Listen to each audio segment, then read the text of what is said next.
All right, let's continue our conversation on Stoicism, but first, a sip of Fresca. Okay, now,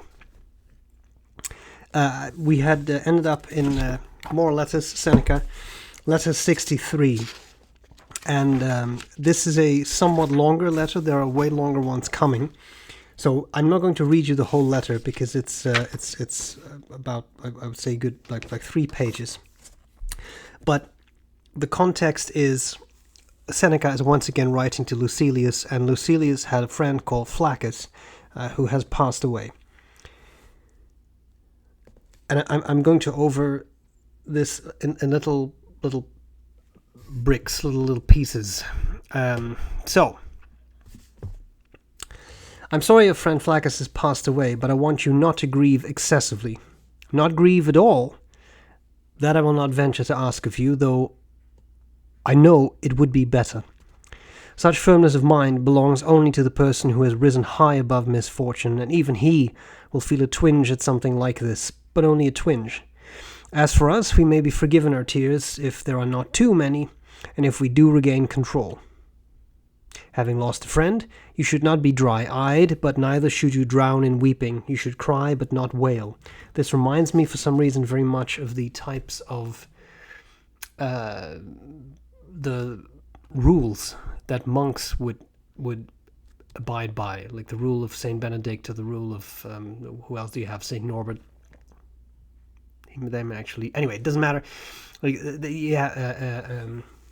the specific monastic orders had these rules, little sort of manuals that lay out their specific the way they do things, so to speak. And it's very much like this: do this, but not too much; do that, not too little; do that, etc. So it reminds me of that writing style. Anyway, it's a very interesting point. Grief is something we spent a video on not too long ago, but I think what he's saying is something that makes a lot of sense, and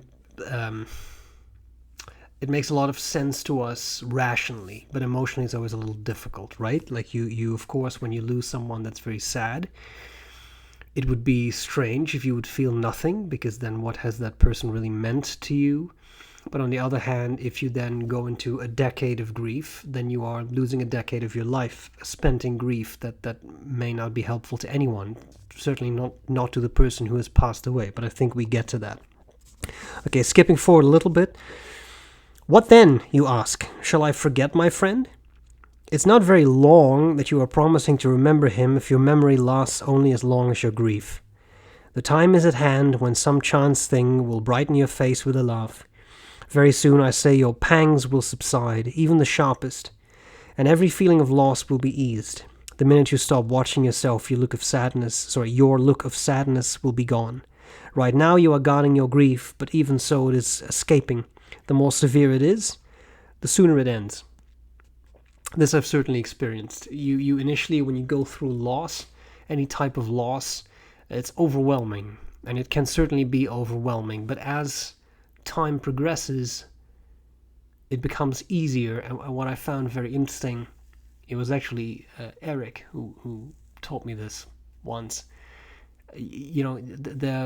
It's because you're thinking of this person, but you think of that person all the time now because you've just lost them. But there will be a day when there is a minute you don't think of that person. You think, oh, I don't think about that person for a minute. And then there will be a period, a little later, you will not think of that person for an hour.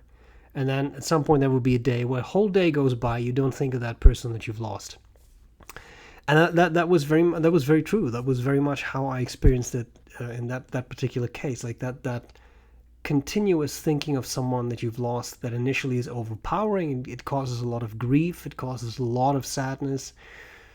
But slowly it dissipates, and at some point you don't think about that person all the time anymore. You will still think about that person because you remember them, but it's not. Let me rephrase that. It's on your terms and not on the lost person's terms. So it is not a matter that the memory of that person kind of forces itself into your mind and you think about it, but you sit down and think, oh, remember the time that, etc. So that flip is an important one. Let us try to make the memory of those who are gone a pleasant one. If the thought brings torment, One does not willingly return to it, and so here we are bound to feel a biting when the names of loved ones come to mind. But even this has its own pleasure. Our friend Attalus used to say, "The memory of friends who have died gives a pleasure like that of apples that are both tart and sweet, or like the pleasing acidity of an old wine. After a time, though, all that pains us is extinguished, and only the pleasure remains." And that's a choice you make. Now, I'm not talking, there are certain relationships you can have with people, and when that person passes away, leaves a relationship, whatever, certain people have a very bad effect. So I'm not talking about heavily toxic people. This is just a little bit of psychologist coming out. But I mean, in that case, it might be very wise not to remember the pleasant aspects, because that person has been toxic, and it is rightful that they're no longer in your life. In this case, let's say a friend or a family member dies with whom you had in itself a fine relationship, then yes, there is a certain bite to it. But slowly but steadily, that will become better. And I think we tend to color the memories of a person like that sometimes more positively than maybe we should, but provided it's not been anything toxic or anything really bad, you can also ask yourself what the issue with that really would be. It is certainly much nicer to have a pleasant memory of someone than to have a terrible memory of someone. Again, if that person was deserving of that, right? My experience is different. To me, the thought of friends who have died is sweet, even comforting. For when I had friends, I had them as one who would lose them. Now that I've lost them, I'm as one who still has them. Very pretty way of thinking about it, I think. So this goes back to the very Stoic thought of whoever is in your life, it's kind of like you're borrowing them from the universe. And at some point, the universe is going to claim them back, or claim you back, but then you're dead, you won't notice it. But if you lose a friend or a loved one, you only had them for a certain period of time because you were borrowing them, right? And if you look at your relationships as something that's basically on loan,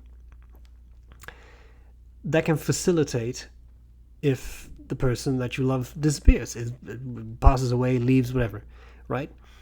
Because you've always worked on the premise that you only were borrowing that person. And although that some people say that sounds a little cold, I don't think it sounds cold. I think it's a way to ease grief.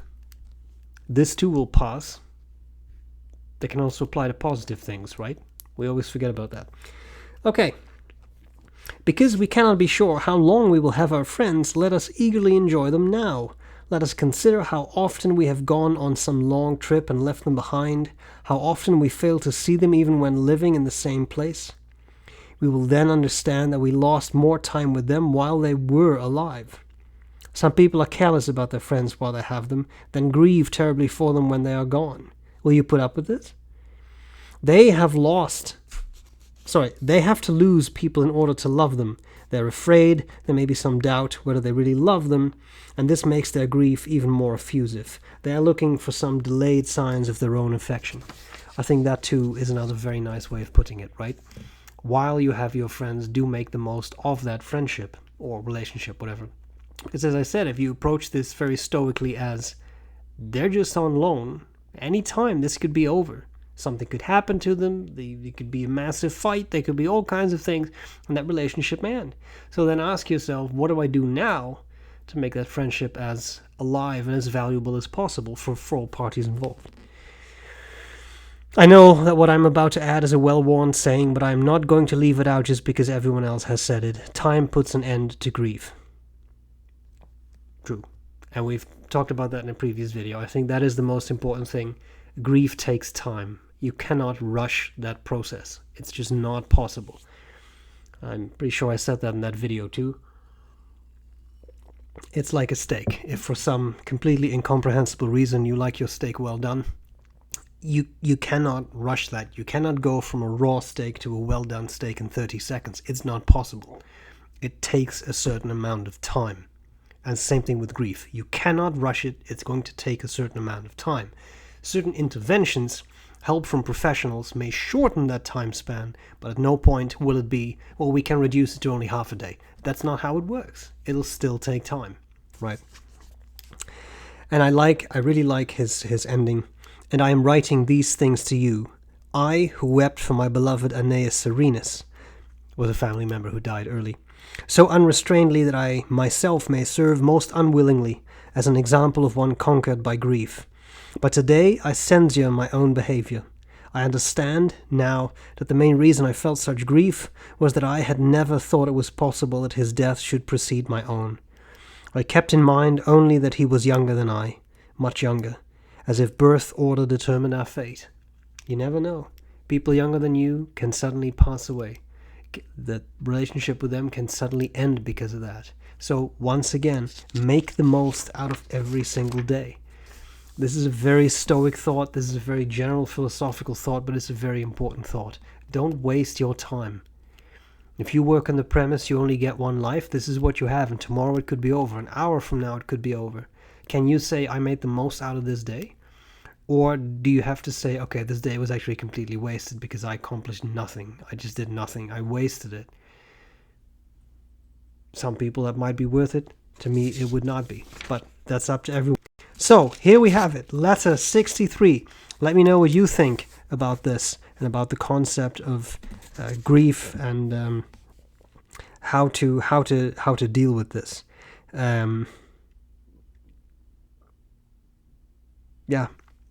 That's it. I think this is all I have to say. I hope this was useful. I look forward to your comments, and I'll gladly see you later. Bye.